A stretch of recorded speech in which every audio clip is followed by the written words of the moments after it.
Why was the Recovery Act passed?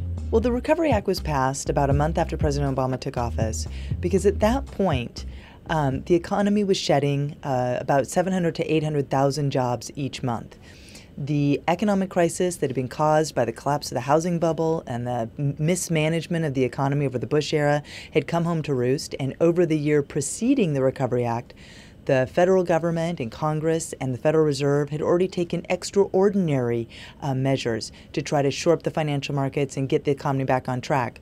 But now, at the time that back in early 2009, it was clear that those actions, while important and that they had helped the economy in terms of lowering the interest rate and trying to keep the credit markets functioning, it was clear that this recession was going to have having a significant impact on the jobs market, and that fiscal policy, that is government spending, was really our only hope in terms of boosting the economy and trying to stop the hemorrhaging of job losses. What were its major accomplishments?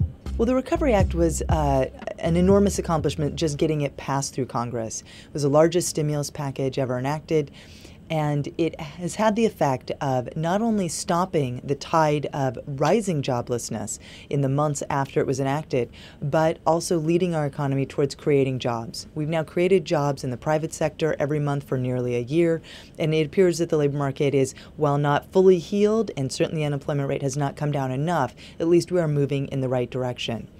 The reversal in terms of job losses after the Recovery Act was passed was sharp and dramatic. So we went from losing jobs at a pace of about 20,000 per day through over the next 6 to 9 months, moving into very much smaller job losses, and then again eventually into creating jobs.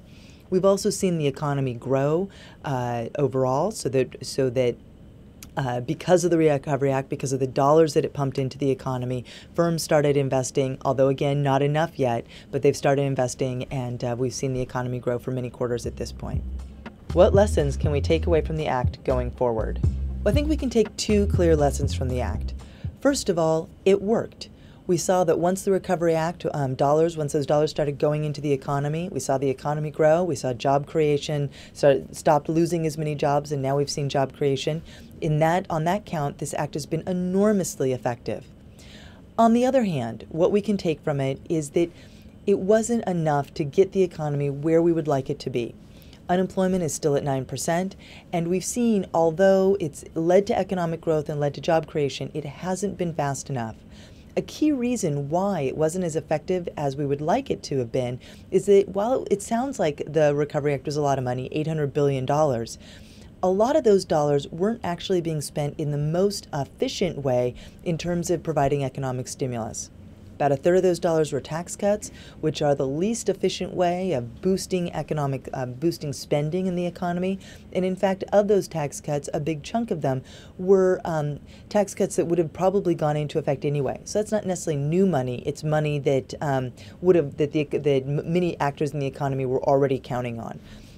And another factor in why it wasn't as effective as we would have liked to have seen is that because of the decline in revenues, states and localities have been cutting back on their budgets, actually contracting their sectors, even as the federal government was spending more. So a lot of those federal dollars are actually just replacing state dollars.